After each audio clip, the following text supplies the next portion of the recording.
Sainteté, sainteté, je désire sainteté dans ma vie. Oh, sainteté, tu cherches en moi une vie de sainteté. Shalom, shalom, peuple de Dieu. Moi, je suis le pasteur Joseph. Je suis là pour donner un peu mon témoignage, mon passé et mon présent et ma vie à Christ. Je vais d'abord commencer par glorifier le Seigneur Jésus par ce chant. Jésus est le Dieu, très haut. Jésus est le Dieu, très haut. Jésus est le Dieu, très haut. Jésus est le Dieu, très haut. Jésus est le Dieu, il est le Dieu, très haut. Jésus est le Dieu, très haut. Oui, mon Père, mon Dieu, mon Roi, Seigneur, je te rends grâce, Papa, pour ce que tu as fait dans ma vie, l'œuvre, Papa, que tu as accomplie. Moi qui étais, Seigneur, Dieu, Papa, dans le bourbier du péché, Seigneur, tu m'as fait grâce parce que, Papa, tu m'as amené, Seigneur Dieu, dans ta lumière, Père Dieu le roi, Seigneur, afin de m'éclairer. Oui, Père éternel Dieu, c'est par la puissance de ta main droite, Papa, que tu m'as fait grâce, Seigneur, en m'arrachant, Seigneur Dieu, Papa, du péché. Moi qui mouvais dans ce péché, Seigneur Dieu, Papa, moi qui marchais, Papa, Seigneur, en errance, moi qui marchais, Seigneur, selon, Papa, la volonté de mes pensées, Seigneur, en te mettant au Dieu de gloire, Seigneur, loin du centre de toutes ces choses. Seigneur, Papa, je te rends grâce parce que tu m'as ramené, Seigneur. Papa, tu m'as épuré, tu m'as nettoyé, Papa, Seigneur. Et aujourd'hui, Papa, toutes ces écailles, Seigneur, toutes ces charges, Papa, qui m'empêchaient de te rencontrer, Seigneur, aujourd'hui, tu as fait grâce, tu me les as ôtées, Papa. Si aujourd'hui je suis là, Seigneur, c'est pas ta grâce, parce que tu m'as aussi gardé longtemps, Seigneur, Dieu, Papa, pendant que l'ennemi me pourchassait, pendant que, Seigneur, ma vie était, Père, Dieu, le roi, programmée pour, Seigneur, être détruite, mais c'est toi, mon Dieu, qui m'a fait grâce, Papa, parce que tu m'as aimé le premier, tu m'as précédé dans cet amour que, Père, malgré mes péchés, tu m'as toujours protégé, Seigneur. Aujourd'hui, c'est une grâce, Papa, que je sois là, et c'est pas toi que je suis là, Seigneur. Père, toute la gloire, la puissance et la majesté soient mon Dieu, et toi qui m'as mis un cantique nouveau, Papa, afin que, Seigneur, moi qui étais, oh Seigneur, un athée, moi qui ne croyais pas à toi, Papa, aujourd'hui, voici les merveilles et la puissance de ton esprit qui m'a, Seigneur, transformé, qui m'a amené, Seigneur, Dieu, Papa, à m'incliner devant toi, le vrai Dieu, le véritable, le Dieu de toute âme, de tout esprit et de toute chair. Que la gloire soit à toi, au nom de Jésus-Christ, et soutiens-moi, Seigneur, dans ce témoignage, afin que, Père, la chair soit, au Dieu gloire, Seigneur, liée, Père, que seul l'Esprit, Seigneur, Dieu me conduise, afin que, Père, ce témoignage apporte, Papa, Seigneur, te glorifie, mais aussi qu'il soit utile, Seigneur, Dieu, Papa, pour tous ceux qui ont, Seigneur, qui rencontrent les mêmes situations auxquelles j'ai été autrefois. Papa, qu'ils puissent délivrer autant d'âmes, autant de personnes, Seigneur, Dieu, Papa, et que, Père, Seigneur, ton nom soit élevé en cela, au nom de Jésus-Christ que j'ai pris. Amen. Voilà, moi c'est de mon nom, je suis Ngimbi Bayon Joseph, Et par la grâce du Seigneur, j'ai gardé le nom de baptême Joseph. Donc je suis né d'une fratrie de 12 personnes dans le ventre de ma mère. Et je suis le seul, sinon peut-être le deuxième, parce que enfant de mon père, puisqu'il y a une qui est dans la nature, donc je suis un peu le deuxième de mon père. Donc aujourd'hui, je suis à Christ parce que le Seigneur m'a enlevé de ma vie passée. Et cette vie, pour mieux l'expliquer, c'est que je suis bien sûr né au milieu de ma mère, mais je n'ai pas vécu vraiment avec ma mère et ni même encore avec mon père.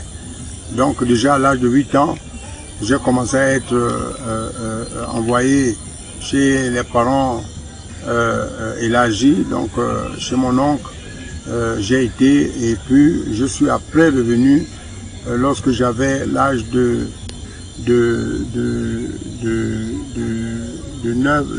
12 ans. Et donc j'ai fait un laps de temps encore de 6 ans avec ma mère. Donc mes parents, je suis arrivé ici au niveau de Libreville pour un temps également. Donc du coup, ce qui fait que j'ai presque vécu un peu éloigné du milieu familial. Alors mon histoire, c'est que je me rappelle lorsque j'étais enfant, je peux dire encore bébé, je devais être autour de 6 mois, 7 mois, c'est des souvenirs qui me sont encore en tête. C'est que je me voyais vraiment autour de 6 mois par là. J'ai ce souvenir, je ne sais pas comment ça se fait, mais je le garde encore. Je me suis vu enfant à cet âge-là, au milieu d'un feu.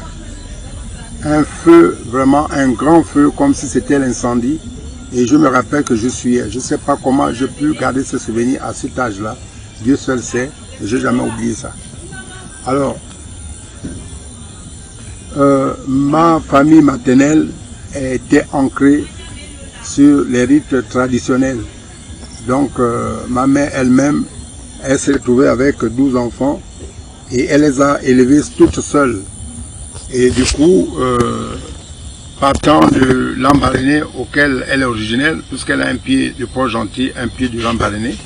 Et donc elle est partie de Lambaréné, là où elle est née, et elle s'est réfugiée du côté de Port-Gentil. Elle était encore jeune, avec, je pense, quelques enfants. Je pense qu'il y a 2 ou 3, ma grande soeur qui était la première, elle s'est retrouvée. Et tous les enfants qu'elle a fait, le reste là, c'est au niveau de Port-Gentil. Donc elle a élevé ses enfants, seule, sans homme, et jusqu'à ce qu'elle ait rencontré mon papa. Et puis voilà, je suis né, et voilà, toutes ces enfants, elle a grandi seule, et éventuellement, ce que je détiens, c'est que elle était beaucoup ancrée sur la tradition. Donc déjà, à mon jeune âge, je me rappelle que ma mère nous pratiquait déjà un peu les incisions, les protections, tout ça, parce qu'il y avait un peu la crainte de sorciers de la famille. Déjà du côté maternel, il y avait tellement de problèmes de la sorcellerie et tout.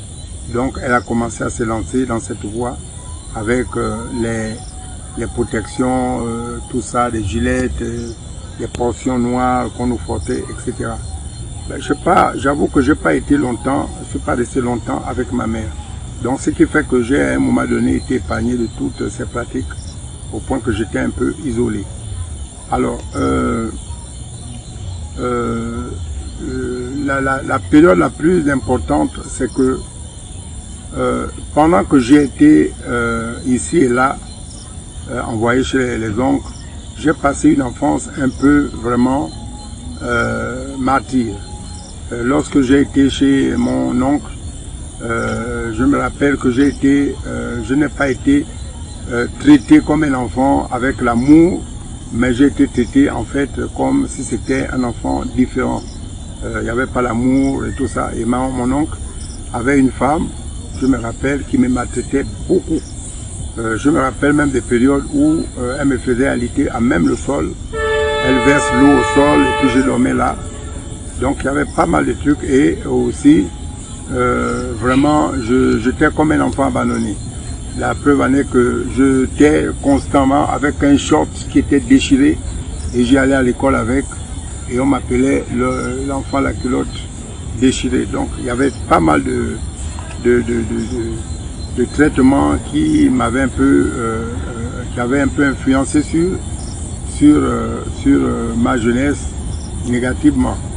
Et je me rappelle après, mon père était arrivé autour de 1979 au niveau de Gamba, parce que c'est à Gamba où il était employé dans une société pétrolière, donc Shell Gabon. Et lorsque mon père est arrivé avec sa femme, qui est ma malade, c'est ainsi qu'ils se sont rendus compte qu'en fait la mère, sa femme s'était rendu compte qu'en fait que ça n'allait pas, j'étais maltraité. Et donc à partir de cet instant, ils ont décidé de me ramener avec eux à Port-Gentil. Donc à Port-Gentil, aussi du coup, j'ai été aussi au niveau j'ai réintégré le milieu maternel et j'ai passé aussi un temps jusqu'à ce qu'en 1987, mon père était arrivé ici. Il avait émis le souhait à ce que je monte ici à Libreville pour le retrouver. Alors je suis monté ici à Libreville, j'avais autour de 17 ans. Lorsque je suis allé retrouver mon père dans une des sociétés du bois, la SEPBG, et effectivement, c'était la période de vacances. Mais je n'ai pas aussi mis du temps là-bas parce que 2 mois après, je me rends compte, je me rappelle, un matin, très tôt, de bonne heure, mon père, qui était capitaine d'un bateau d'un remorqueur, va me demander de descendre avec lui, puisque le port était en bas, nous on était logés en haut, vers le port d'Abois. Et nous sommes rendus. Et en allant sur les bras de mer, on est allé quelque part vers Issassa, en rentrant par le bras de mer du port d'Abois. Et lorsque j'étais vraiment en joie, j'étais en bonne santé, et lorsque nous revenions, et après avoir posté, nous avons pris la montagne pour rejoindre le lieu d'habitation. Et jusqu'au débarquement, je commençais à sentir une forte fièvre qui me montait, je ne sais pas comment. Et à partir de ce jour, vraiment la fièvre s'accentuait jusque, je pense, autour de la même semaine, je me suis écroulé et je me suis retrouvé à l'hôpital dans un coma.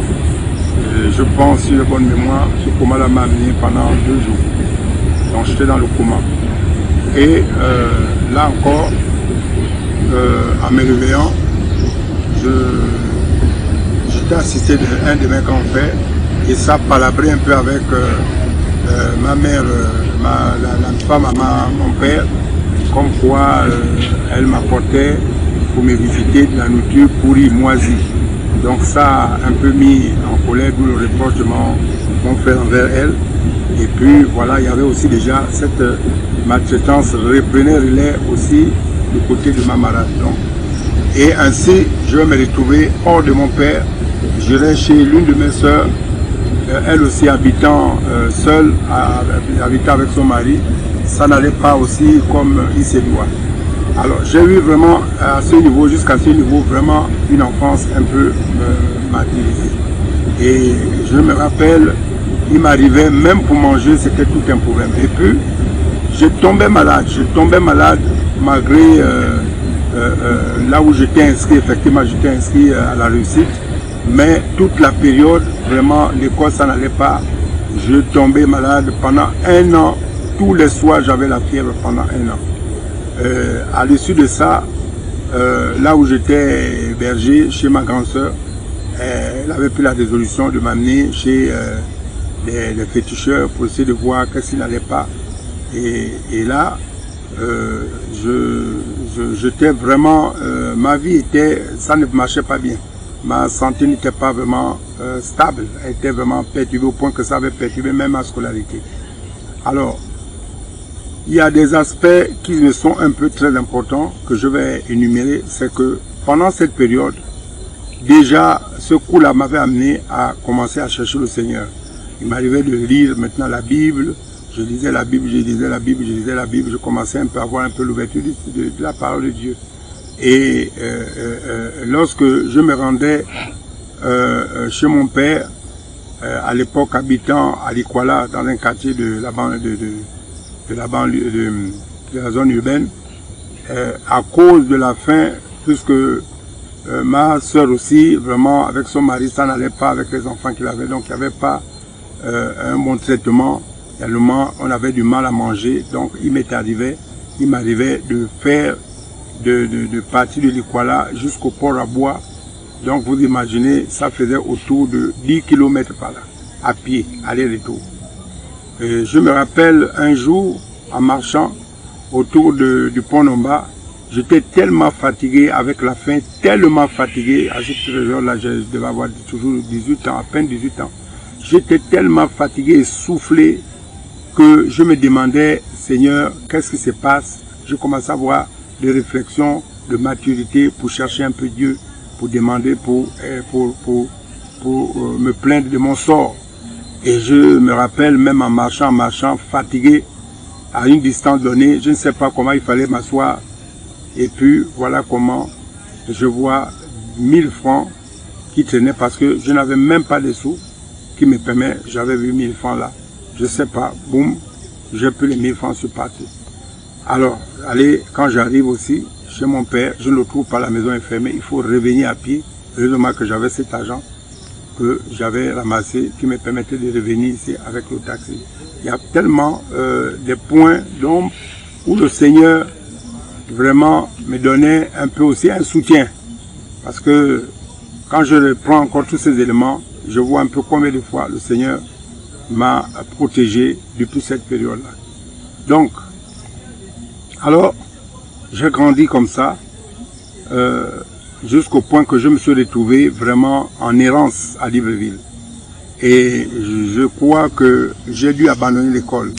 Et je suis même allé jusqu'à faire le nounou chez l'une de mes tantes pour garder les enfants, parce que pour chercher de quoi manger. Et puis, Dieu m'a fait grâce, il m'a donné aussi l'esprit de pouvoir chercher à me débrouiller, sinon je serais tombé aussi dans le banditisme. Alors je commençais à faire les cours par correspondance. Le peu d'argent qu'on me donnait, j'envoyais. Et j'ai fait finalement jusqu'à ce que, ayant obtenu en phase de finale de mon examen par correspondance dans une école de belge, j'ai obtenu mon diplôme par correspondance et j'ai adressé une demande d'emploi auprès d'une société qui m'a à la suite agréé mon dossier et ils m'ont appelé à prendre par un entretien que j'avais finalement reçu et qui m'avait permis d'obtenir un stage. Et mon premier emploi était en boulot là-bas et puis jusqu'à ce que j'ai été recruté définitivement. Donc Dieu m'a tiré un peu en écoutant ma voix, les problèmes que je subissais, délaissés. Dieu m'a permis de m'enlever de l'errance et du banditisme pour me donner un cadre où je pouvais, les moyens de ressources, où je pouvais manger et m'en sortir. Alors maintenant, dans l'aspect, j'ai évolué comme ça longtemps, toujours ne connaissant pas Dieu. Je marchais comme ça, je marchais, mais Dieu m'avait déjà donné une certaine sagesse parce que je pouvais gérer ma vie avec beaucoup de sagesse. Mais j'étais aussi dans la vie mondaine, la boisson, ici, les bars, etc. Et jusqu'à ce que je rencontre la mère à mon enfant. À cette période-là, je devais avoir 21 ans. Non, je devais avoir, 21 ans. Et c'est ainsi que je vais connaître cette dernière. Je vais faire avec elle, elle va concevoir ma fille. Et ce qui m'amènera maintenant à aller me présenter chez les parents. À cette période, j'ai dû habiter avec les parents de la mère à mon enfant. Et en cette période-là, je pense c'était autour de 1992. Et étant chez eux, je ne connaissais pas Christ. Mais comme eux, c'était des catholiques.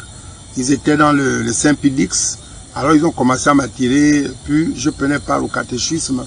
Mais déjà au catéchisme, je ne me sentais pas à l'aise parce que je commençais à poser des questions aux prêtres, de savoir, parce que je ne comprenais pas, on parle de Dieu et puis on parle de Marie. Donc les questions étaient autour de ce sujet-là. Parce que déjà à cet âge-là, à cette période, je ne comprenais pas l'unicité de tout ça par rapport à ce qui était dans la Bible. Donc je ne trouvais pas de réponse.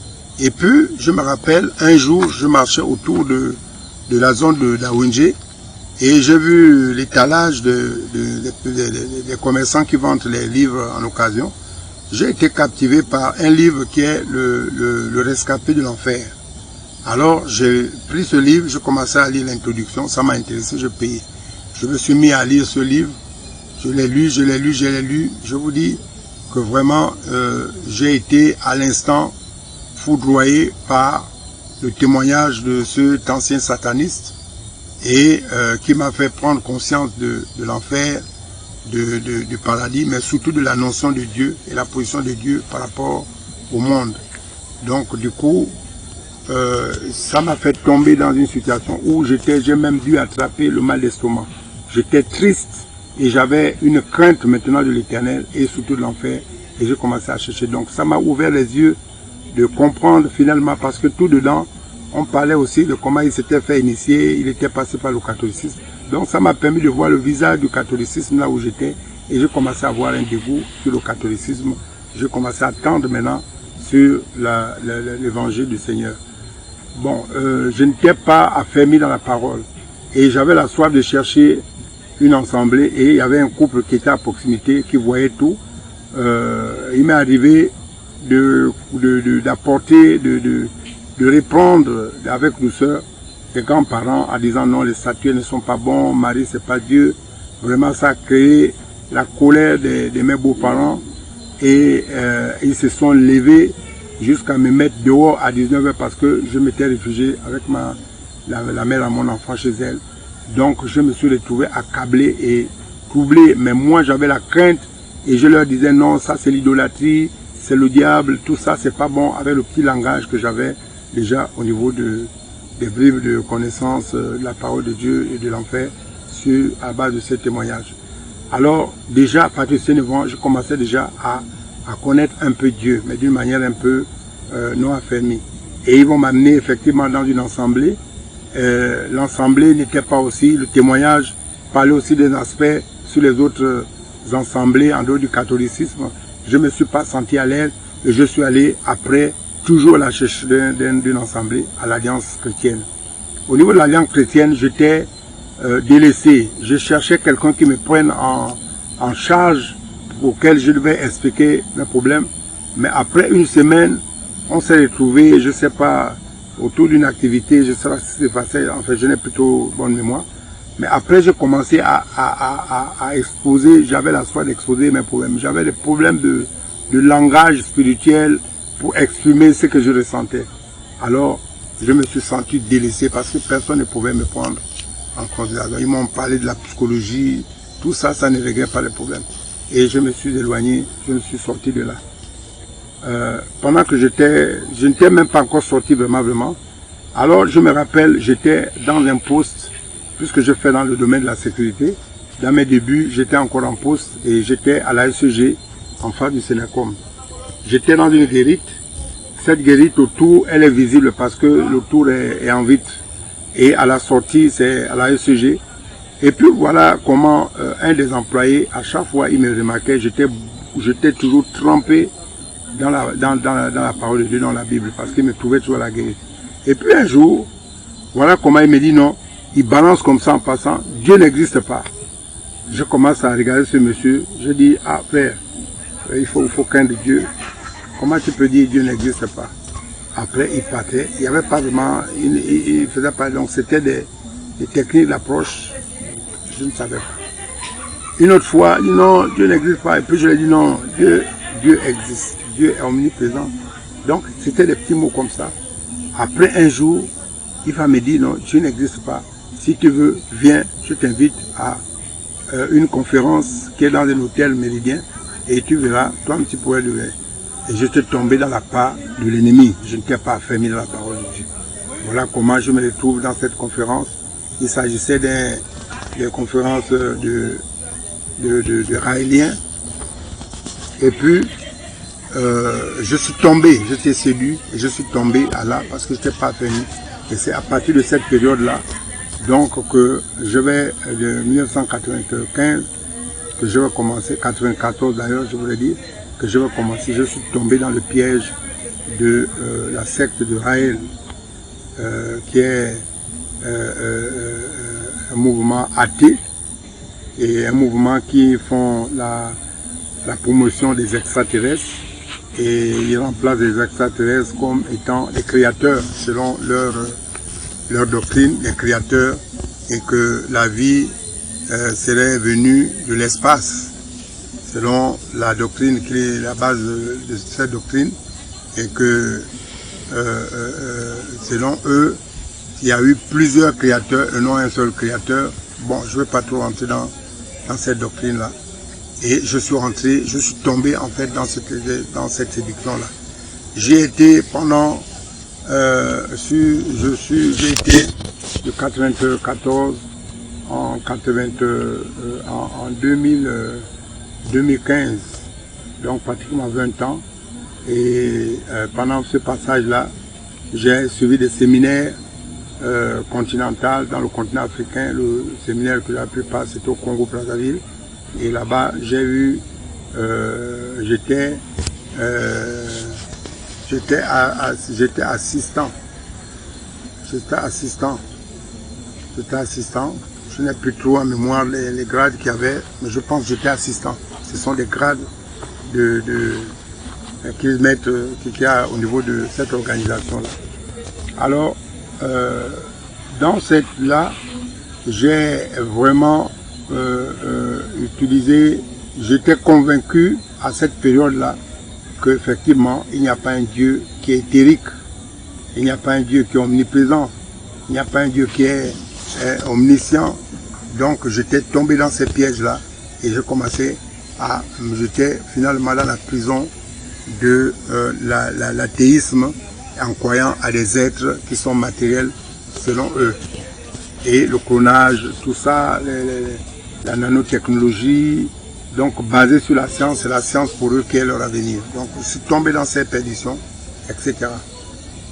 Et donc, beaucoup, j'ai fait des causeries pour entretenir certains. J'ai même amené des personnes qui ont été finalement converties, qui ont reçu les baptêmes raéliens, etc. Qui n'est que finalement de l'occultisme, mais à une dimension mélangée avec la science. Mais sans se rendre compte, parce que c'est la science qui est comme l'aspect, qui est comme la façade, mais en fait, c'est une science, c'est des rituels qui sont présentés dans l'aspect scientifique, mais ces aspects scientifiques ne sont que l'initiation à l'occultisme, parce qu'il parle par exemple de la méditation sensuelle, où on fait le vide, et puis on fait aussi des projections, etc. Il y a des positions ils encouragent le bouddhisme, ils encouragent l'homosexualité, ils encouragent la sensualité, donc les attouchements des petits enfants, comme quoi pour développer la sensualité, tout un tas d'aberrations qui vraiment ne cadrent pas avec la parole de Dieu. Gloire à Dieu, gloire au Seigneur Jésus qui m'a donné cette possibilité de comprendre maintenant ces choses-là un peu plus tard.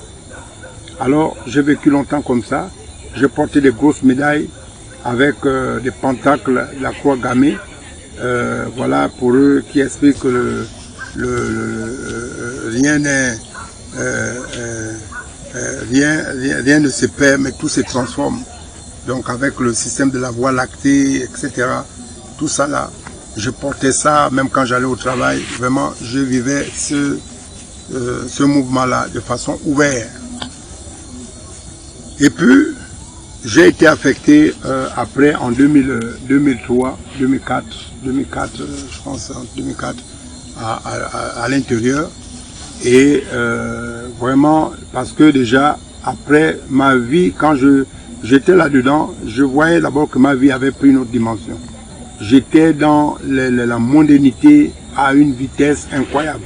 Je passais ma vie dans les bois de nuit, dans les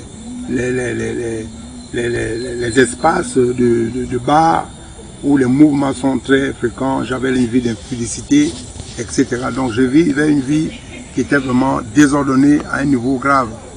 Et dans le mouvement alien, ils encouragent la masturbation.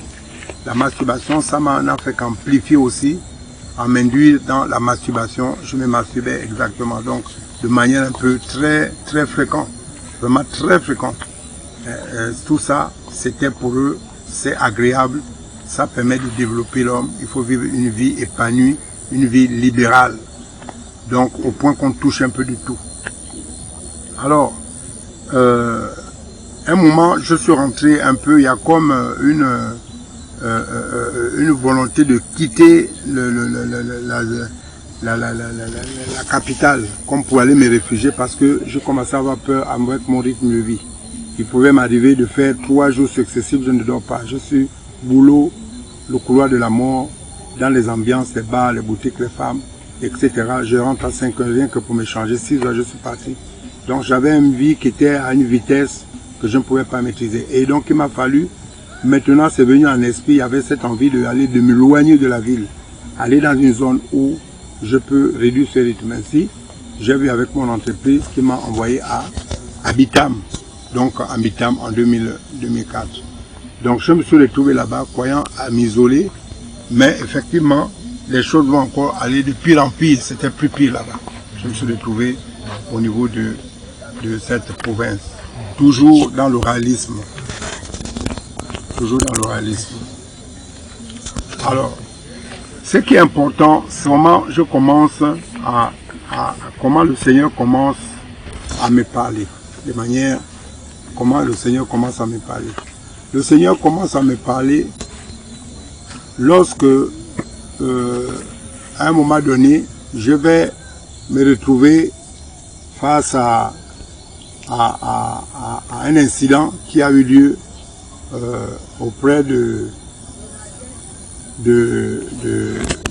client dans lequel j'étais envoyé en tant que responsable et représentant local.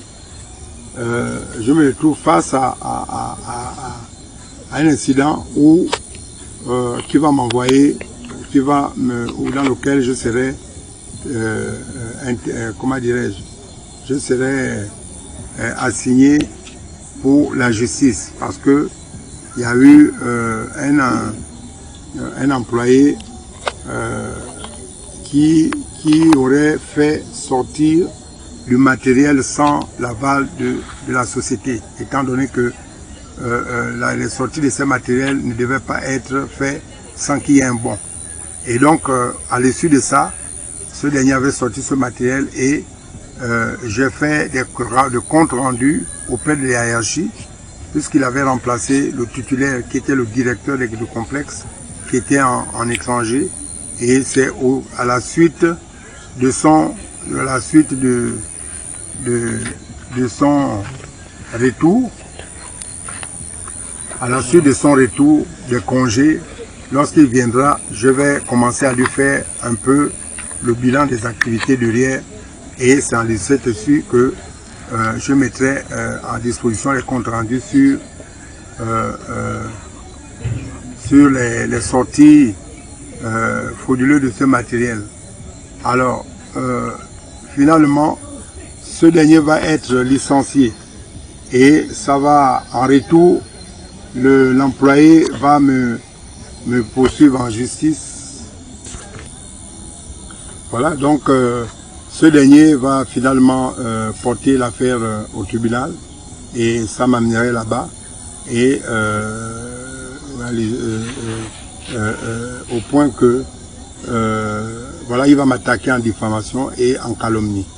Mais je commence à partir de là, je commence à sentir des situations. Moi, j'étais un athée. Je ne croyais en rien. Je ne croyais pas un Dieu omniscient, omnipotent. J'étais dans un lavage du cerveau, mais avec pour base l'inculcation de la science développée par le réalisme, donc qui croit à des êtres physiques qui sont hors de cette planète et qui auront amené une science pour créer cette humanité-là, avec tout ce qu'il y a à l'intérieur. Donc j'étais vraiment limité dans cette science-là, au point que vraiment, il n'y avait pas de communication avec Dieu. Donc on ne croyait pas à tout ce qui est déiste, que ce soit chez les animistes, que ce soit Dieu en termes chrétiens, on ne croyait pas ça. Tout est scientifique, tout était physique. C'est ce que cette science m'avait amené à voir. Donc ce qui fait que, à partir maintenant de ces épreuves-là, et là, le Seigneur commençait à me faire sentir maintenant pour m'orienter. Alors, je me rappelle que lors d'une nuit, ce dernier avait dit que même s'il faut pactiser avec le diable, il faut qu'il atteigne son objectif parce qu'il faut qu'il exprime sa vengeance sur moi. Et donc, je devais repartir de Bitam pour Libreville dans un cercueil. Et je me rappelle donc, à l'issue de ça, une nuit je dormais, et puis j'ai vu une sorte de voix, quelqu'un qui me parle, la voix de mon fils. Je me réveille, je regarde à gauche, je sens la voix de mon fils, mais je ne vois personne. Je commençais déjà à prendre déjà un peu conscience, finalement, des phénomènes spirituels. Et puis, bon, un jour est passé. Alors, ce qui est important, c'est que je partirai de Bitam. Après quelques années, je quitterai Bitam, je vais me retrouver au niveau de Libreville et je vais rentrer chez moi, puisque j'avais déjà terminé de construire. Quand je vais rentrer chez moi, il y a une succession de problèmes qui vont être dans mon foyer. Une vie de désordre, la boisson, les discussions tout le temps avec ma femme, la violence, vraiment, la maison était, mon foyer était instable. Mon foyer était dans un chaos instable. En fait, on sent qu'il n'y avait pas de paix. Et moi-même, je ne sentais pas la paix. Et jusqu'à ce qu'un jour, j'ai dû porter ma compagne, ma femme, et je me suis déboîté la main. Et à partir de cet instant, le lendemain, j'ai pris conscience que, en fait, ça m'avait tellement marqué que j'avais décidé de ne plus porter violence à ma femme. Et ça, c'est jusqu'à ce jour. Mais à partir de cet instant, il y a une de nos voisines de derrière la maison qui viendra, qui s'entendait bien avec ma femme, qui va commencer à nous dire, mais lorsque vous voyez des choses comme ça, des fois, c'est pas de votre faute. Il faut chercher à comprendre, à chercher qu'est-ce qui se passe derrière. Et puis, bon, je commençais à me ramollir à l'issue effectivement de tous ces phénomènes-là. Parce que moi-même, je ne me comprenais plus, il n'y avait plus la paix, j'étais devenu agressive, tout un phénomène, tout un tas de choses. Et on a pris conscience de ce qu'elle nous a dit. Maintenant, on avait la lourdeur pour aller chercher un voyant, pour chercher à savoir ce qu'il y avait. On avait la lourdeur puisque je n'étais pas encore convaincu à 100%, il y avait encore les séquelles. Donc, il y avait les lourdeurs, ça traînait. Et puis un jour, madame va se retrouver quelque part parce que sa sœur va lui dire, bon, je suis en train de me faire initier dans l'un des rites initiatiques. Il faut qu'elle soit assistée d'un parent et il faut que sa sœur vienne. Et puis, je me suis retrouvé seul. Ma femme, pendant 3 jours, je ne savais pas là où était ma femme. Impossible de la joindre au téléphone. Jusqu'à ce qu'un jour, elle me dit, voilà, elle est venue assister sa sœur lors de l'initiation. Et elle va me dire que, voilà, il faut qu'on fasse un tour, aller se consulter là-bas. Je n'étais pas chaud. Je n'étais pas vraiment, puisque les charlatans, c'était pas mon truc. Je n'étais pas chaud. Après, un jour, elle est repartie là-bas. Après, on l'a pris, on l'a dit non, si vous sortez, sors là. Là, ce serait pas bon pour toi parce que tu risques de trouver la mort. Ça, c'est la femme qui est la voyante là, lui aurait dit. Et puis de peur, elle va laisser là-bas. Elle va me dire, bon, voilà la situation, donc elle ne peut plus rentrer. Et le lendemain, effectivement, elle est revenue. Elle va encore me convaincre, non, alors on va aller voir le monsieur. Là-bas, c'est bon. On pourra tout chercher un peu les problèmes qui nous minent, puisqu'il y a longtemps, on voulait le faire. Mais j'ai trouvé la bonne place où on est sûr d'avoir quelque chose de précis. On s'est rendu on est passé par l'initiation. Ils nous ont fait une initiation de 3 jours avec les esprits de bois qu'on appelle le bois libora. C'est un peu, c'est un bois qui a un produit hallucinogène et qui t'amène dans un état, comment on appelle ça, de vie, de coma, et où tu peux faire des voyages astrales pour aller chercher, voir finalement tout ce qui se passe selon ce que cet esprit-là fait, chercher à voir les contours de service, ce qui ne va pas, ce qui ne va pas. Nous sommes allés, mais je n'étais pas toujours convaincu. Je le faisais avec beaucoup de peur, beaucoup de crainte. Et au sortir de là, je me suis retrouvé ici. Je vais un peu paraphraser parce que c'est tellement lourd et il faut les détails pour comprendre un peu le cheminement, comment le Seigneur m'a sorti. Parce que le but de tout ce que j'ai vécu, c'est que le Seigneur voulait me faire passer par une épreuve pour me ramener à comprendre que les esprits, le monde des esprits existe. Il fallait que je passe par ces épreuves. Et dans la conclusion, tout ce qui s'est passé, c'est que le Seigneur m'a conduit à subir toutes ces épreuves pour me faire comprendre que le monde des esprits existe. Et il fallait que je passe par là pour qu'il réussisse à me sortir de là. Sinon, il n'y avait pas un langage entre tous ceux qui sont déistes et ceux qui sont athées. Il n'y avait pas de langage. C'était impossible de me convaincre que Dieu existe. Et j'ai vécu longtemps comme ça, avec toutes les sémences des aliens, des athées. Et je vais être court.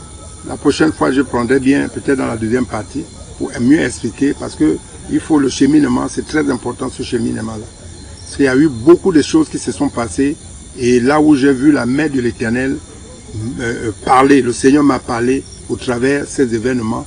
Aujourd'hui, je suis conscient de comment le Seigneur m'a sauvé pour me sortir de là, pour arriver là. Sinon, s'il n'aurait pas utilisé cette procédure, je n'aurais jamais cru, parce que tous ont évangélisé, je n'ai jamais cru. J'étais insensible à l'évangile. Et l'évangile que je lisais, j'avais la Bible, je la lisais scientifiquement. Donc ça veut dire qu'il n'y avait pas un moyen d'utiliser l'évangile pour me toucher, puisque je la lisais scientifiquement. Alors Dieu a permis à ce que je revienne dans le... Il me ramène d'abord en bas pour me faire répartir avec la bonne notion, celle de la Bible. Et donc, j'ai pris ma femme avec un enfant à l'âge de 2 mois. Et un an après, j'ai pris aussi ma petite nièce, ma nièce à l'âge de 2 ans. Tous sont rentrés chez moi à 2 ans. Et avec 1 an d'espace.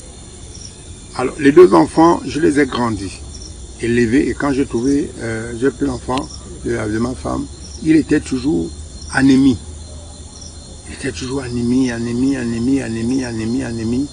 Bon, bref, mais une anémie qui n'était pas vraiment convaincant. Et puis, je grandis avec ces enfants-là, de l'intérieur où j'étais jusqu'ici où je suis revenu à Libreville. Alors, ces enfants-là, je les ai tellement élevés ici. Après un certain âge, d'autres avaient 12 ans, d'autres à un certain âge. Donc, étant déjà rentré là-bas, j'ai même amené mon fils là-bas. Il s'est fait aussi initier. On est revenu. Et quand on s'est fait initier, 2 jours, 3 jours après, au sorti de là-bas, quelques jours après, il y a eu un incident. Mais cet incident n'est pas venu au hasard. C'est un incident, je sais que c'est le Seigneur qui a créé cet incident. Il m'a parlé de manière, parce que Dieu m'a beaucoup parlé avec les incidents. Beaucoup. Il crée un incident ici, et le langage sort. Je comprends la compréhension. Donc, on s'est retrouvé, le garçon, un jour, les personnes où on s'était fait initier devaient déménager parce qu'ils cherchaient un endroit. Et je leur ai dit, bon, là où j'habite en face de moi, il y a des gens qui habitaient, ils ont déménagé. C'est cette maison que vous voyez là. Alors cet endroit-là pourrait être propice pour accueillir leur temple. Et c'est ainsi qu'ils sont venus. Une semaine après, ils sont venus. J'étais assis à la terrasse. Je vois un véhicule qui arrive. Tout de suite, je comprends que ce sont eux. Alors, je vais me rendre vers eux pour les aider à aménager. Après que ils ont aménagé, pendant qu'ils aménagent, moi, je suis en haut, à l'intérieur du salon avec l'escalier pour tenter de raccorder au courant parce qu'il n'y avait pas le courant dans cette maison. Pendant ce temps, madame et ces dames, ces dernières étaient en train de bavarder, mais à un moment, je comprends, je commence à voir, entendre, écouter le bruit, ça commence à parler, comme s'il y avait vraiment un problème. Bon, après, j'ai prêté l'oreille, malgré que j'étais occupé avant. Quand je viens pour m'imprégner de la chose, en fait, il y a un portable qui a disparu. Ah, le portable a disparu, mais qui a pris le portable? Mais autour de nous, on n'a que des petits-enfants, ça joue là. On dit, mais c'est pas quand même ces enfants qui peuvent prendre, ils ont l'air innocents. Et puis, le garçon qui semble même plus grand, c'est quelqu'un que je connais parce qu'il vient souvent à la maison. Mais un esprit me dit que ça peut être ce garçon qui a pris. Et c'est comme ça que je commence à le réprimander. Lui réprimander. Et fait ainsi, il va commencer à venir pour nous montrer là où se trouve le portable. Quand il y va, alors, quand il tourne la maison, il revient dessus. Mais pendant qu'il est en train de tourner la maison, je vois, avant qu'il n'aborde la maison, je vois ma nièce courir. Vraiment, elle est concentrée dans sa cour, elle est sérieuse dans sa cour, c'est très concentré, avec la main pliée comme ça. Mais je regarde derrière, peut-être qu'il y a aussi un petit garçon qui est en train de jouer les jeux de poursuite. Personne, donc elle a tracé de l'autre maison en face pour rentrer directement, elle a poussé la porte et elle est rentrée à l'intérieur. Bon. J'ai pris ça comme un flash, mais je ne me suis pas intéressé, puisque j'étais en train de régler le problème. Donc, les parents sont venus, ils ont dit, bon ok, ils vont rembourser le portable. Et nous sommes répartis. Le lendemain matin, ma fille commençait à se sentir, en fait, elle était isolée. Et puis la mère a commencé à constater que non, certainement l'enfant est malade. Et quand on touche, effectivement, elle chauffait. Donc le deuxième jour, on a dit peut-être c'est les verres, j'ai amené les verres, rien. Troisième jour, un bon matin, à l'heure de l'école, 6 heures, pendant que la mère s'élevait pour les apprêter, voilà la voisine de derrière qui nous avait déjà dit que non, il faut chercher un peu, peut-être qu'il y a quelque chose qui fait en sorte que votre foyer est instable. Elle apparaît, elle vient s'asseoir, elle prend place à la table face à l'enfant qui était assis parce que la mère avait dit, tant qu'elle est malade, il ne peut pas aller à l'école. Et elle pose la question à l'enfant, mais c'est comment oh non, c'est là où la mère, l'enfant dit non, elle est malade. La mère dit non, elle est malade. Il dit, elle, cette dernière, lui pose la question, tu es sûr que tu es malade? C'est là où la mère dit, mais comment tu peux poser la question à l'enfant? Tu sais que l'enfant est bien malade. Comment tu peux lui poser une telle question pendant qu'on te dit qu'elle est malade? Non. Après, elle insiste encore, tu es sûr que tu es malade? À un moment, ça commençait à déplaire un peu à la femme. Et puis, voilà comment la mère, cette dernière va dire, non, si je le dis, parce qu'il y a quelque chose qui s'est passé. Le garçon, après l'avoir réprimandé, il n'est plus rentré à la maison, il a fait 2 jours. Et elle a alerté tous les parents pour dire, voilà, puisque le père n'est pas le père ailleurs, et là, ce sont les tantes et la grand-mère. Et elle a dû faire signe aux autres parents pour dire, l'enfant ne le voit pas depuis 2 jours. Et quand il arrive, pendant qu'il est autour de 23 heures, il voit la porte s'ouvrir. Donc, toi, là, c'est 2 jours après, il voit la porte s'ouvrir. On pose la question à l'enfant, où est-ce que tu étais? Non, voilà, j'étais ça. Donc, ils ont commencé à le serrer. Où est le portable? C'est ainsi que ce dernier va dire que le portable, c'est la petite qui a pris le portable, mais elle a pris le portable avec une main mystique. Et c'est comme ça que beaucoup de choses vont sortir. Lui, c'est un roi dans la sorcellerie. Elle, c'est une princesse dans la sorcellerie. Une reine dans la sorcellerie. Ah, nous étions frappés.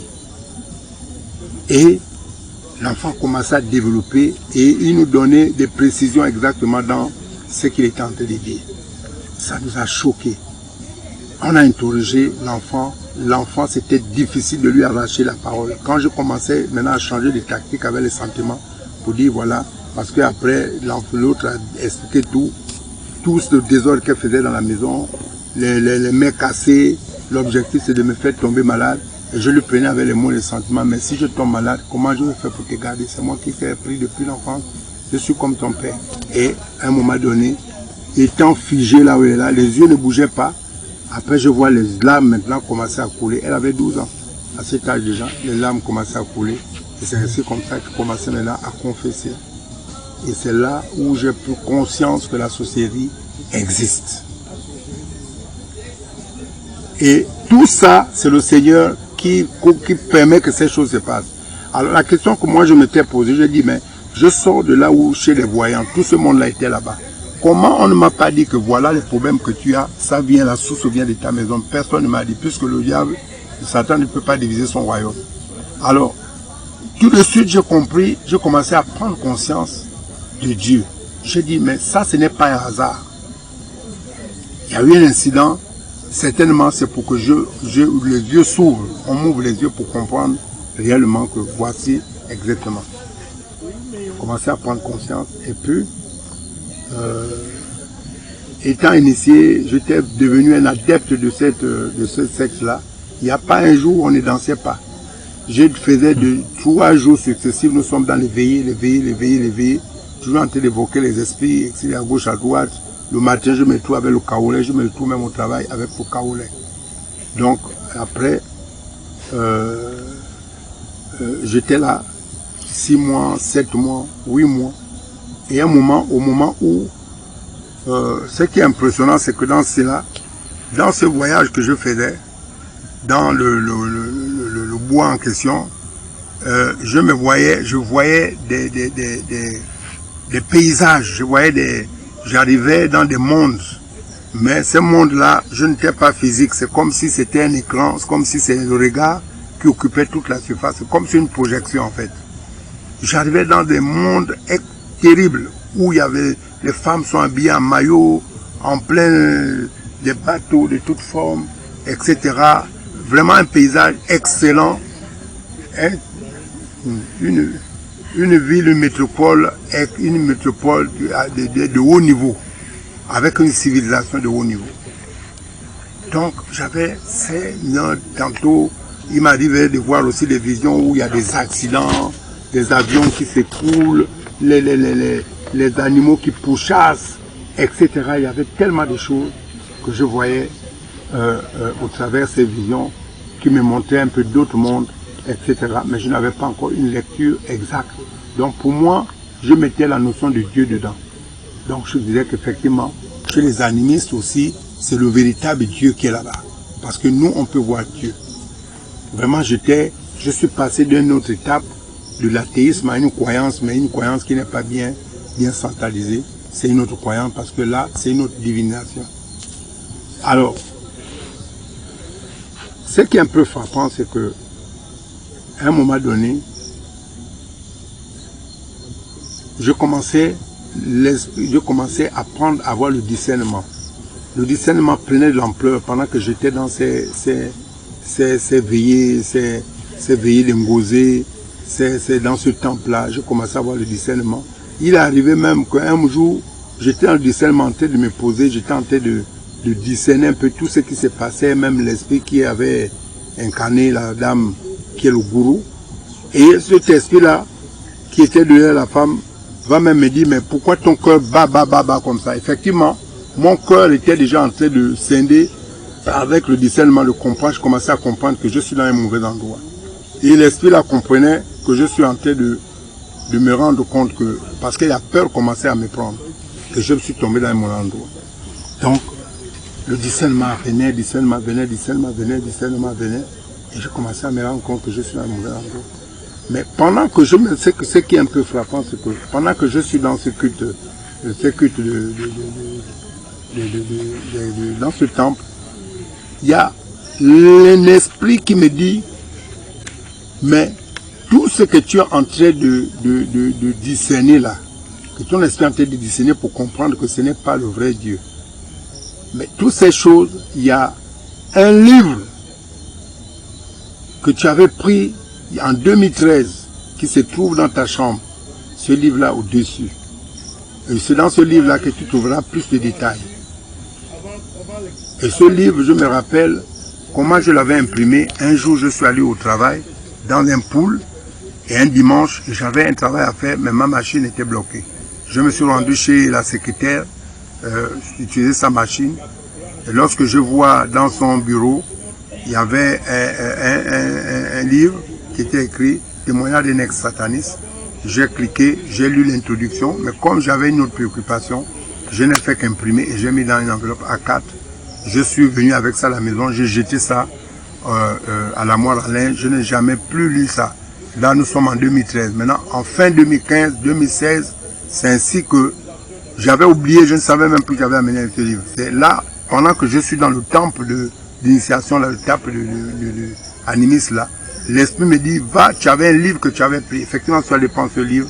Dans ce témoignage, j'ai le sataniste en question, qui a été l'ex-sataniste, explique tout ce qui se fait dans les différentes couches, que ce soit dans les rituels, les initiations, tout ça là, les rites ancestraux, de tout ça là, qu'est-ce qui s'est passé. Effectivement, j'ai retrouvé, effectivement, même le rite dans lequel j'étais, et ça m'a éclairé et j'ai pris peur. À partir de cet instant, j'avais mis fin à cela. Donc, Dieu commençait à me parler. Et puis, à partir de là, j'étais vraiment avide. Je ne savais plus qui il faut quoi. Le réalisme n'avait plus de sens chez moi. L'athéisme n'avait plus de sens. L'athéisme, le déisme aussi, la croire en Dieu aussi, avait pris une forme, mais j'étais perdu, je ne savais plus qui il faut quoi. Et puis, je me rappelle un jour, je descendais ici, autour de 5 heures, parce que mon travail, j'allais à 5h30. Je descendais là tout triste, vraiment dans la tristesse. Dans la tristesse, et j'étais perdu parce que je ne savais plus qu'il faut quoi. Et la période où je l'ai traversée, je venais de prendre conscience maintenant du danger, du péché, du danger de ce que je faisais. Et à partir de cet instant, il m'est arrivé de prier dans le cœur et dire, Seigneur, je crois que ce monde-là a été créé quelque part par un créateur. J'ai été quoi aux athées, aux extraterrestres, je n'ai pas trouvé la solution. Mais si toi qu'on dit, que les chrétiens disent que tu existes, que tu es vrai, que tu es omniscient, omniprésent, alors c'est comme si tu peux comprendre comment je suis en train de prier dans mon cœur. Alors parle-moi, j'ai besoin de toi. J'ai besoin de toi. Frère, je me suis senti une paix envahir mon âme, une assurance envahir mon cœur. Je me suis senti bien. Vraiment, il y avait une paix qui envahit après cette prière-là. Et je commençais, à partir de ce jour, je commençais à chercher la Bible. Et je commençais avec une vieille Bible qui était chez moi dans la maison. Je commençais à regarder la Bible là. Je regardais la Bible, je regardais la Bible, je regardais la Bible. Je commençais à la lire. Le Seigneur me conduisait. Et je commençais à rentrer dans les prières, les jeûnes. Et j'ai fait pendant 3 mois et demi. J'étais dans les jeûnes pendant 3 mois et demi. Et le Seigneur commençait à prier sans que je ne sois conduit dans la maison. Je commençais à faire des prières. Et je sentais déjà la présence du Seigneur. Mais ce qui est un peu plus frappant dans ça, un matin, je me suis retrouvé, une force m'a tiré de moi-même. Je me suis retrouvé dans mon salon, dans l'obscurité, semi-conscient. Et autour de la muraille, des murs du salon, je voyais des espèces de magouillards translucides collés ici, d'autres insectes ici collés. Et je me suis retrouvé, après j'ai eu peur, parce que le phénomène était étrange pour moi. Et j'ai fait comme s'il faut repartir vite à la chambre, et je me suis réveillé. Lorsque je me suis réveillé, après, je me suis réveillé avec vraiment la peur, parce que j'avais la chair de poule. Et à l'instant que j'étais en train de méditer, j'ai senti une force rentrer en moi, une force qui m'a traversé, et j'ai commencé à parler un langage qu'à cette période je ne comprenais pas. Mais j'ai senti quelque chose, une force qui est rentrée en moi. Et depuis ce jour, j'étais devenu une autre personne, parce qu'il y avait maintenant la force des prières. Je priais maintenant tous les jours, je pouvais lire la parole de Dieu. Quand je reviens du travail à 16 heures, je vais dormir qu'à 1 heure du matin pour me réveiller à 4 heures et quelques pour aller au travail. Et le lendemain, quand je suis au travail, j'ai la soif, il faut que je rentre vite pour venir lire la parole. Je pouvais la lire comme ça et j'avais l'esprit ouvert qui me faisait comprendre maintenant la parole par rapport quand je la lisais de façon scientifique. Et ainsi, je commençais à prier, à prier. Maintenant, l'expérience que j'ai vécue avec le Seigneur, là, tout ça se passe dans la maison. Je ne sens loin d'une église. C'est lorsque je vais prier le Seigneur, parce que ma femme aussi avait une vie vraiment de dévot Elle avait une vie de débauche, vraiment de débauche. Je pouvais rester ici une semaine, ma fille, je ne connais pas là où elle est. Elle avait une vie de débauche. Mais il m'est arrivé de dormir seul, toujours asselé. Et je me suis levé au milieu parce que je manquais de chaleur, j'avais personne autour de moi. Cette tristesse-là m'a amené, m'a réveillé la nuit à 22h. Je me suis mis à prier avec force et autorité. J'ai dit, Seigneur, des prières de supplication. Et à partir de ce moment, j'ai demandé au Seigneur, touche-la, parce qu'il y avait que moi qui vivais maintenant une vie consacrée. Elle était encore dans le monde. Ainsi, le Seigneur va même me donner une vision dans le lieu là où il était, avec tous les paramètres, comment elle était, l'habit qu'elle avait, les gens qui étaient dans la pièce, comment les coupures de courant qu'il y avait eu. Je l'ai décrit tout, elle dit exactement c'était au trait. Dieu m'avait donné cette carte. Je commençais à avoir des visions. Vraiment des visions, je commençais à avoir des visions. Et lorsque j'ai prié, le lendemain, elle a été convertie. Elle était convertie. Alors, difficile à la convaincre. Parce qu'elle était vraiment dans le jésuitisme, avec l'esprit de la monité, la prostitution, les partenaires multipliés. Parce qu'après, elle va me faire savoir, quand elle va confesser tout ce qu'elle vivait dans ce phénomène, pendant que moi, j'étais rassuré qu'elle était chez ses parents. Or, elle avait multiples partenaires et j'étais toujours seul à la maison ici. Mais avec l'isolation, être seul toujours au lit dans la maison, quand j'ai exprimé mes prières auprès du Seigneur, le Seigneur a fait grâce parce que j'ai beaucoup intercédé. Elle était convertie jusqu'à là où je parle. Dieu va faire grâce. Alors, Dieu m'utilisait déjà parce qu'elle-même amenait même des témoignages. Il pouvait que je pouvais prier sur des gens. Je n'étais pas encore dans les assemblées, les gens guérissaient. Il m'arrivait qu'elle se retrouve dans les veillées de mortuaire chez les parents de son enfant là-bas, que je ne connais pas. Ces personnes viennent lui dire non, ton mari a une onction forte. Une onction forte, mais je ne connais pas ces gens-là. Il arrivait, quand j'arrive, des fois j'ai pris ici, il y a des chrétiennes qui sont là, par exemple chez les domestiques, j'étais allé prier chez son beau-frère. Il y avait des domestiques qui étaient là, qui priaient aussi. Quand je me mettais à prier, ils rentraient, vraiment ils sont saisis par le Saint-Esprit. Dieu m'utilisait beaucoup. Dieu m'a vraiment beaucoup utilisé. Et ça, à partir de ce moment, je réalisais maintenant la main de l'Éternel, la main du Seigneur, comment il travaille. En fait, le Seigneur voulait m'amener à comprendre que le monde des esprits existe. Et lui-même, il est esprit. C'est pourquoi il m'a fait subir tout ce truc-là. Les enfants qui sont rentrés dans ma maison, c'était des sorcières. Et après, il va encore créer un autre incident. Pendant que l'autre est sorti, il y a un autre qui est resté donc caché. Et comme eux, ils ne se dénoncent pas. Il est resté caché. C'est après encore, le Seigneur va créer un autre incident. Si je vous raconte, ça va être long. Là où le Seigneur va les dévoiler, je me rends compte que aussi l'enfant aussi est dans la société. Et Dieu a permis que je vive ça depuis longtemps pour me permettre, parce que si je ne passais pas par cette voie, je n'aurais jamais cru au Seigneur. Je vous dis, j'étais un athée fini. Un athée fini, parce que les gens ne comprennent pas comment lui là, il a fait pour devenir pourquoi en Dieu. Ils ne comprennent pas. Parce que je le démontrais publiquement. Quand je me mets à faire des causeries, vraiment, toi-même tu vas partir. Parce que tu vas même dire que lui là, il est irrécupérable. Si tu es vraiment chrétien, tu vas dire lui là, il est récupérable. Que Dieu soit glorifié. Parce que j'étais une tête de mule, un cœur endurci de cailloux. Mais toujours en train d'expliquer Dieu d'une manière scientifique. Donc, ainsi, Dieu a commencé à m'utiliser là. Alors, j'avais déjà l'évangile, la dénonciation. Parce que quand je suis au Seigneur, j'ai directement commencé avec l'évangile, la dénonciation. Mais je suis allé dans une assemblée. Parce qu'après avoir prié, j'ai demandé au Seigneur, montre-moi une assemblée pour ma famille. Je me suis retrouvé par coïncidence dans une assemblée. C'était une femme. Je me suis senti mal à l'aise. Je suis sorti. Je ne suis plus jamais reparti là-bas. Ensuite, je suis allé, parce que le Seigneur m'avait permis déjà par le Saint-Esprit de comprendre la parole de Dieu. Vraiment, sur la base biblique. Parce que je ne suis pas allé dans la théologie, ni les enseignements bibliques. Mais je comprenais déjà toutes ces notions-là. La femme ne doit pas enseigner, il faut le voile, un certain nombre de trucs, la prospérité c'est pas bon, il faut l'évangile du salut, etc.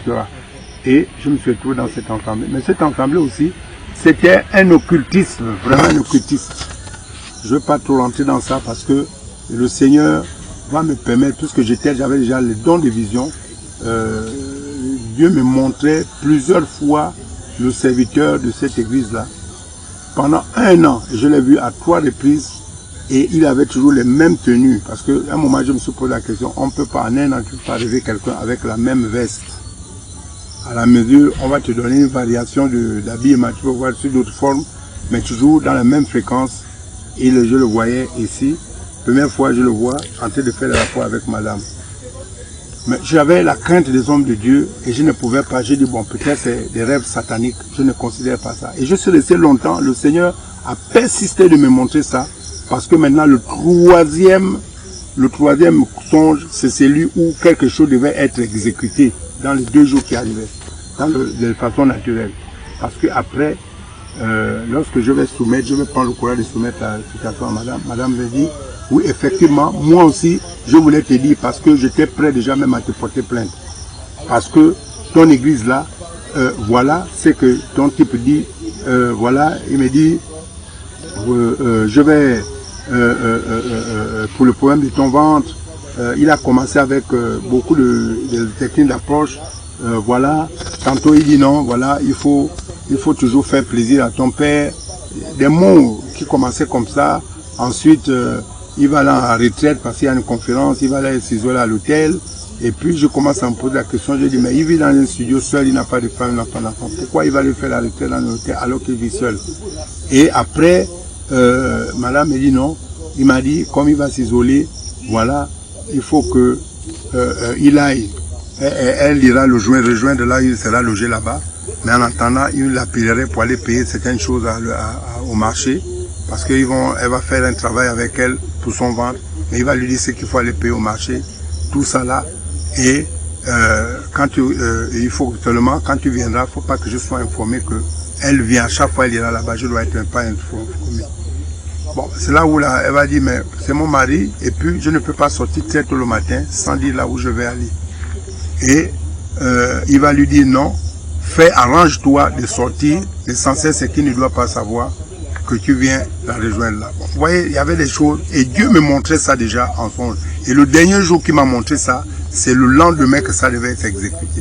Et c'est là où, quand je vais lui parler du songe que je voulais lui parler, elle va me dire, oui, justement, voilà ce qu'il prétendait. Et on a compris qu'en fait, il voulait l'utiliser pour aller dans ces rituels sataniques. Parce que les positions dans lesquelles je le voyais dans les rêves, c'était toujours il était en accouplement avec madame.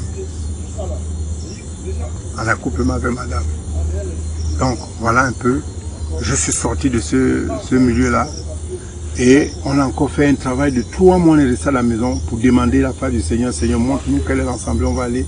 On a prié, jeûné, prié 3 mois et on s'est retrouvé au ADG là en 2018. On s'est retrouvé au ADG 2018. Je vais mettre court, je vais traverser beaucoup d'étapes, mais qui sont très importants parce que le Seigneur a beaucoup travaillé, beaucoup de signes. Par exemple, mon mariage, c'était prophétique. C'est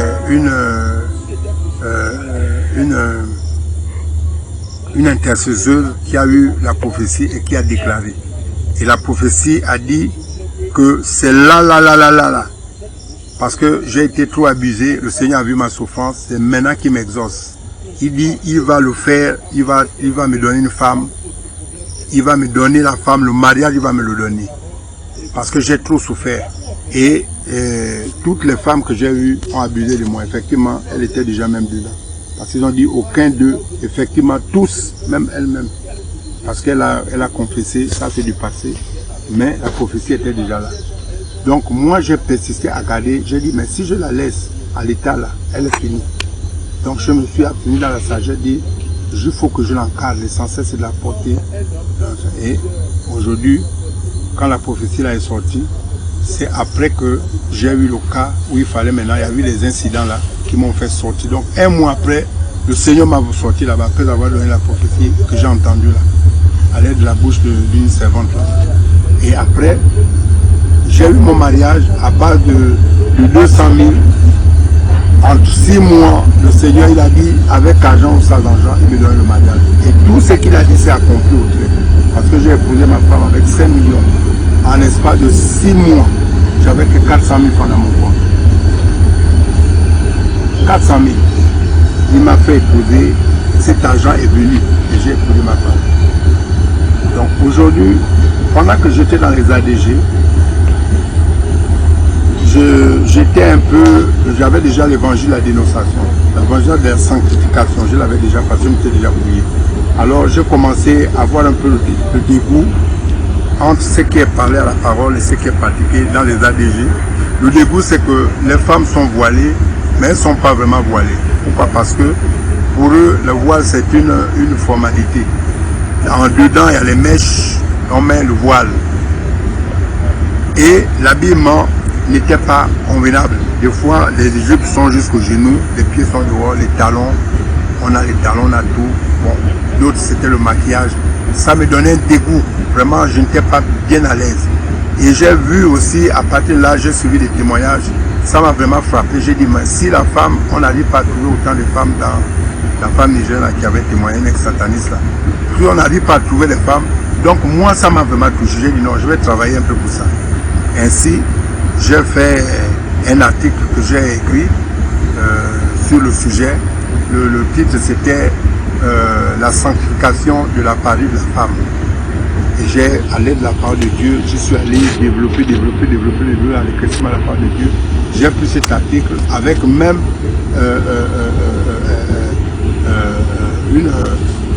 un moyen de contrôle pour éviter que les femmes qui sera implantée, qui sera attribuée aux femmes diaconesses les plus sages pour pouvoir aller souvent exhorter les femmes en fait de bien s'habiller. J'avais même prévu dans cet article-là tous ces moyens. Alors je suis allé, j'ai vu, j'ai soumis la situation au principal de l'église, donc le pasteur principal, et j'ai aussi vu son adjoint. J'ai eu un entretien avec son adjoint, j'ai vraiment exprimé toutes ces réalités, dire que le ciel, si les femmes ne rentrent pas au ciel, c'est parce qu'il y a un problème de la sanctification, le dépouillement de l'extérieur. À cause de ça, tous les artifices qu'elle porte sont les premiers pièges que le diable les soumet pour rater le ciel. Et j'ai donné cette tactique-là pour dire que ça s'amène l'habillement mondain, les faux cheveux, le maquillage, les boucles d'oreilles, les lèvres, tout ça là. J'ai encore ce livre-là, c'est dans mes articles-là. J'ai transmis ce tactique-là pour voir peut-être qu'ils vont prendre en considération ce que je vais dire. Malheureusement, lors de la convention, donc 2 mois après, je croyais que la convention vont soumettre ça. Lors de la convention des ADG, ils sont venus de la Côte d'Ivoire, à gauche, à droite, ils sont venus, ils ont fait leurs ADG ici, leur convention. Ce sont eux qui vont dire aux femmes, le dernier jour, là où maintenant ils vont se réjouir après la convention, alors ils vont encourager, ils vont dire non, que toute femme porte la coiffure qu'il veut. Il peut se tresser comme il veut, maquillez-vous, parfumez-vous bien. Je vous dis, en pleine convention, c'est regarder avec ma femme, j'étais déçu, découragé. J'ai dit, je ne suis pas au bon endroit. Alors, j'ai tenté plusieurs fois, j'ai aussi fait un article sur Noël, sur le sapin qui a des formes ésotériques, la croix, les symboles pharmaçonniques, les étoiles, toutes ces choses-là. Je suis rentré dans ça, j'ai fait aussi un article dessus, j'ai pris les Saintes Écritures, Jérémie, tout ça là. J'ai essayé de leur expliquer les significations de ces choses, etc. Et j'ai donné au pasteur. Ils ont fait semblant de ne plus mettre les sapins, mais il y avait les guirlandes qui continuaient à mettre. Tout ça, à un moment, je ne m'étais plus à l'aise. Après, j'ai abandonné, je commençais à prier ici, à la maison. Je faisais le culte à la maison. Mais madame était déjà connectée sur Jésus revient. Donc, on faisait les cultes ici. Après, elle me parlait de Jésus revient, je n'étais pas trop regardant dedans. J'ai dit non, prions, puisque nous sommes ici, on a abandonné les églises là, nous vivons dans la sanctification. Le Seigneur peut avoir le regard sur nous. Prions jusqu'à ce que le Seigneur disent, peut-être qu'ils voudraient que nous ouvrons notre propre église ici, pour mieux vivre la parole, pas par la version des églises de la voie large. Ainsi, c'est là où je commençais maintenant, à un moment donné, à m'intéresser. Quand Eva me dit non, écoute, regarde d'abord le témoignage de tel, regarde le témoignage de tel. Je commençais maintenant à écouter les témoignages, je voyais l'enseignement, je voyais. Et c'est là où je commençais à voir le regard, parce que effectivement, dans les prédispositions de la sanctification, c'était exactement le sujet qui était développé dans tous les enseignements de Jésus revient. C'est ainsi que je me suis senti que j'étais vraiment dans un véritable ensemblé. Et c'est là où je commençais à prendre connaissance du groupe Jésus revient. Donc, jusqu'à ce que je sois rentré en contact avec l'évangéliste. Madame va actionner le WhatsApp, on va commencer à prendre contact avec l'évangéliste, mais elle avait déjà commencé. Et c'est là où je vais prendre connaissance avec l'évangéliste Jean Grafien, qui va de temps en temps nous entretenir jusqu'à ce que maintenant on prenne part à l'évangélisation. Donc, ce que je veux dire, mon témoignage n'a pas été vraiment détaillé. Il y avait beaucoup d'aspects que je voulais expliquer. C'est que ce qui est pour moi, ce qui est frappant pour moi, que je peux, dans mon expérience avec le Seigneur, c'est de comprendre que le Seigneur me suit depuis. Alléluia. Le Seigneur me suit depuis. Et j'ai retrouvé les différents endroits où je suis convaincu que le Seigneur est dans ma vie depuis. Le Seigneur a peut-être peut permettre à quelqu'un d'aller quelque part, peut-être pour aller apprendre quelque chose. Et au sorti de là, je suis allé le Seigneur ne m'a pas laissé rester dans l'athéisme. Il a fallu qu'il me mette à plat. Alors il fallait qu'il me réduise, parce que j'ai eu une période où j'ai eu des épreuves, même plus graves que ça, que je n'ai pas mentionné ici. Et à partir de là, ça m'a brisé. Et ça m'a enlevé même la notion de ces extraterrestres pour me dire qu'effectivement, ce n'est plus ça. Pour vivre la réalité que Dieu existe et les esprits existent, à partir de cet instant, je commençais à me rendre compte qu'effectivement, Dieu est omniscient, omnipotent. Parce que cette notion-là c'est une notion qui est captée dans l'athéisme des Raéliens. Alors, le Seigneur aussi m'a permis de vivre ces réalités-là. Parce que lorsque je vois comment il parle, les incidents, il m'a beaucoup parlé par les incidents. Il crée un incident ici, il veut me faire comprendre quelque chose. Il crée un incident ici, il me fait comprendre quelque chose.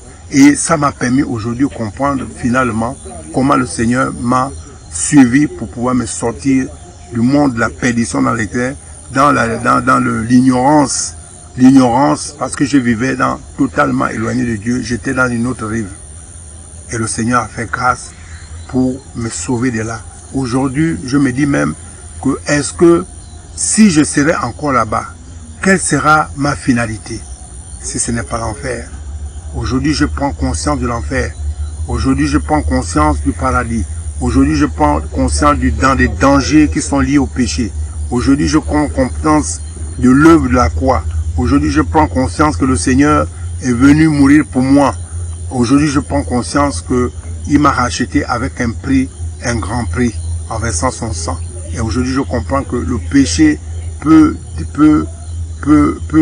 est un obstacle pour tous ceux qui sont sur la terre, dont j'étais le premier dans ce monde-là, le péché que je vivais. Donc, vraiment, c'est de grâce que j'ai été sauvé. Parce que ce n'est pas mon intelligence. Le Seigneur m'a permis, il m'a ouvert l'intelligence. S'il n'aurait pas utilisé tous les moyens qu'il a utilisés pour que je puisse arriver à lui, je serais perdu pour l'éternité. Donc vraiment, c'est une grâce. Je profite en cette occasion de lancer aussi un appel de repentance à tous mes frères qui sont restés dans le camp du raélisme. Les Raéliens, Raël est un séducteur. Raël est un séducteur. Tout ce que vous allez constater que tout ce que Raël a fait, a ou promet de faire, ne s'est jamais réalisé. Il parle d'un temple qui doit accueillir soi-disant ses extraterrestres et il a donné plusieurs fois des dates, rien ne s'est fait. Il a même donné des années. Il a parlé, je me rappelle en 2002, il parlait dans les 10 ans qui vont arriver, voilà telle chose va arriver, mais rien ne s'est réalisé. Observez vous-même, reprenez toutes les vidéos là où il a intervenu sur tel sujet, que tel événement va arriver. Vous allez vous rendre compte que il joue avec le temps et il va vous rapprocher, il va même vous amener, il va vous amener maintenant sur le contentement. Le contentement qui n'est qu'un moyen de diversion pour vous enlever parce que le temps de l'exécution de ce qu'il avait parlé ne pourra pas se réaliser. Alors il va vous étendre sur le contentement qui dit que voilà, si vous attendez quelque chose, certainement ça viendra, contentez-vous parce que vous existez, vous êtes vivant. Alors ça, ce sont des méthodes de diversion, des méthodes qui vous font traîner en fait que vous ne retrouvez pas la vérité, vous restez captifs. Et vous convenez avec moi que le Seigneur, notre Dieu qui est saint, a condamné l'homosexualité. Mais dans le réalisme, on encourage le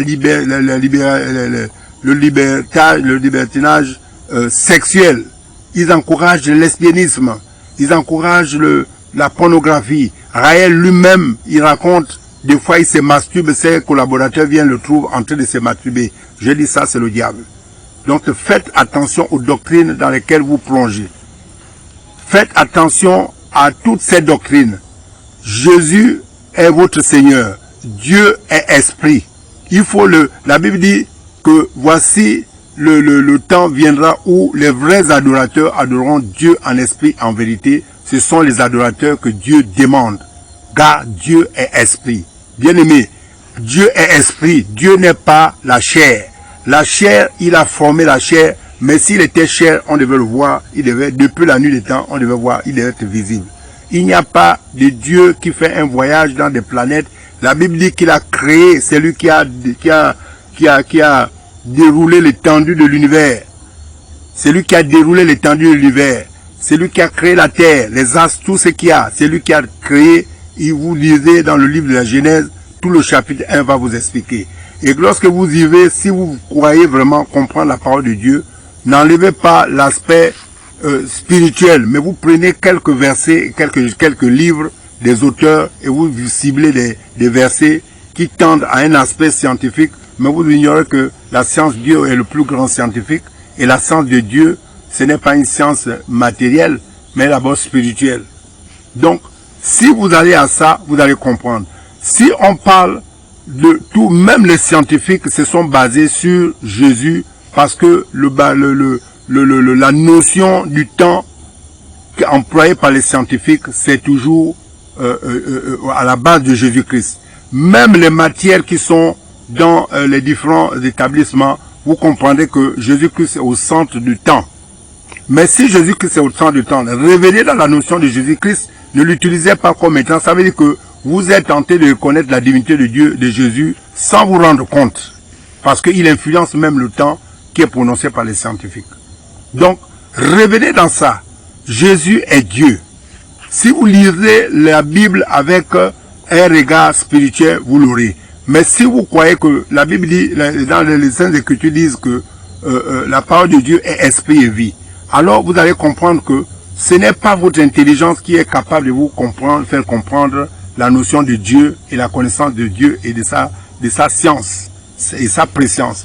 Mais si vous allez lire les Saintes Écritures en ayant dans l'esprit que il y a une puissance qui peut vous conduire, vous dépouillez de votre être, de votre intelligence, alors le Saint-Esprit vous donnera, vous allez vous rendre compte que vous serez édifié dans la parole de Dieu. Sinon, vous pouvez la lire toute votre vie et tant que vous utilisez le baromètre de la science, vous ne comprendrez rien du tout. Vous serez toujours en train de tourner au rond et c'est un grand danger. Le jour que vous allez vous retrouver devant le Seigneur, comme la Bible dit, qu'il a appelé à l'homme de vivre une seule fois, après vient le jugement. Que ferez-vous, bien-aimés, lorsque vous allez vous être en face de votre Dieu, que vous avez cru être celui des extraterrestres, mais vous êtes devant le véritable Dieu? Est-ce que tu pourras revenir sur terre? La sagesse voudrait que, à un moment donné, lorsque vous avez autant dans la planète, on ne parle que de Dieu ici, un moment, vous mettez tout à plat vous répartez d'abord la notion parce que l'objectif c'est la vérité, c'est pas une forme de mode où on doit suivre ou faire le service. Non, vous voulez avoir la vérité, alors contentez, visez votre salut, visez vous-même parce que vous devez être affranchi. Ne suivez pas le monde, ne suivez pas tout ce que les gens disent, les différentes doctrines, les différentes théologies, la science, les philosophies, etc. ne peut vous sauver si vous n'avez pas d'abord la notion de chercher que vraiment, si c'est vrai que c'est Dieu, toi qui es là, parle-moi. Puisque la notion des chrétiens disent que Dieu est omniscient, parle-moi sévèrement, tu verras ce Dieu se révéler à toi si tu le cherches. Donc vraiment, moi je suis une expérience. Et beaucoup ont eu aussi cette grâce qui sont passés par là. Il y a d'autres religions, il n'y a pas forcément les Raéliens, il y a ceux qui sont dans les religions animistes, ceux-là aussi, qui sont dans le Dieu, mais une autre manière de prier Dieu. Ceux qui sont en train de prier plusieurs dieux parce que la pluralité, c'est un peu ce qui connecte aussi avec les différents, avec l'animisme, parce que c'est pourquoi les Raéliens encouragent aussi l'animisme, parce qu'ils savent qu'ils prient beaucoup de dieux, plusieurs dieux, autant pour moi je vous l'ai dit. Donc, il ne peut avoir autant de dieux pour un seul monde. Et vous-même, vous voyez que même la science que vous aviez, la science n'a jamais trouvé une solution. Même les grands savants n'ont jamais trouvé une solution. Mais regardez qu'au lieu que là, il y a une perfection dans le monde, en tenant pour principe, qui est le plus important, c'est quoi? L'amour, l'unité, l'amour, parce que nous sommes des humains, alors nous devons avoir un même amour. On devait avoir, cet amour doit être basé sur l'humain que nous sommes. Mais au contraire, c'est le contraire de ça. Il y a plus de catastrophes, c'est même le chaos. D'année en année, les choses ont tendance à régresser. Au lieu que ça évolue dans le bien, mais il y a un désordre. Regardez vous-même les injustices. La science n'a jamais amené la justice. Rien. Regardez les injustices sociales. Regardez un pays qui semble être plus puissant, qui va dominer sur l'autre, qui amène tout un désordre parce que ils vont faire le gendarme, et puis c'est le capitalisme, et puis tantôt c'est autre chose. Mais vous allez voir que ça crée du désordre. Donc, m'arrêtez pas là.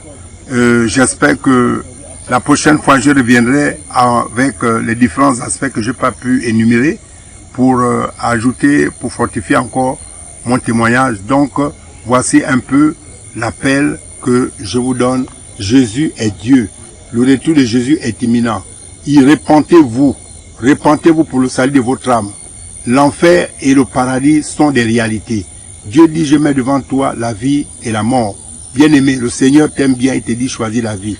Donc c'est de cette vie-là que je te demande. La vie, c'est tout en Jésus-Christ de Nazareth. Il est le véritable créateur et le sauveur. Il t'aime. Jusqu'à là, tu as encore la possibilité de t'embarquer dans le bateau de Jésus parce qu'il t'étend la grâce. Voilà, je prends fin à cela. Donc je vous dis, shalom, shalom. Mes bien-aimés, que Dieu vous bénisse.